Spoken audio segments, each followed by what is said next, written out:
தரம் 5 புலமை பரிசில் பரீட்சையை நடத்துவதற்கான பரீட்சை நிலையங்களுக்கான ஏற்பாடுகள் இன்று மேற்கொள்ளப்பட்டன. இம்முறை பரீட்சையில் 3,07,951 மாணவர்கள் தோற்றவுள்ளனர். 2,787 மத்திய நிலையங்களில் பரீட்சை இடம்பெறவுள்ளது. பரீட்சையை பொறுத்தளவிலே பரீட்சை 2 வினாப்பத்திரங்களை கொண்டதாக இருக்கிறது. முதலாம் 2ஆம் வினாப்பத்திரங்கள் நாளைய நாள் காலை 9:30 மணிக்கு 2வது வினாப்பத்திரம் வழங்கப்பட இருக்கிறது. 2வது வினாப்பத்திரம் 1 மணித்தியாலம் 15 நிமிடங்களை கொண்ட வினாப்பத்திரம்.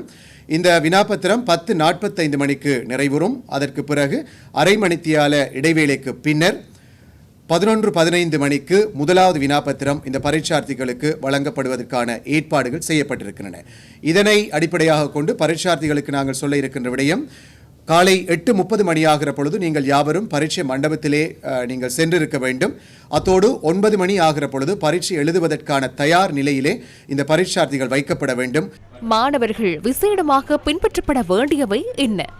விசேடமாக எழுது கருவிகள், நீல நிறத்திலான அல்லது கருப்பு நிறத்திலான பேனைகள், பென்சில், இரேசர், ஒரு சாதாரணமான ஒரு கட்டர், வரைகோல், ரூலர், இவற்றை தவிர வேறு எந்த ஒரு பொருளையும் நீங்கள் கொண்டு செல்லக்கூடாது. மிக முக்கியமாக ஸ்மார்ட் வாட்சஸ் போன்ற விடயங்கள் பரீட்சை மண்டபத்துக்குள்ளே அனுமதிக்கப்பட மாட்டாது.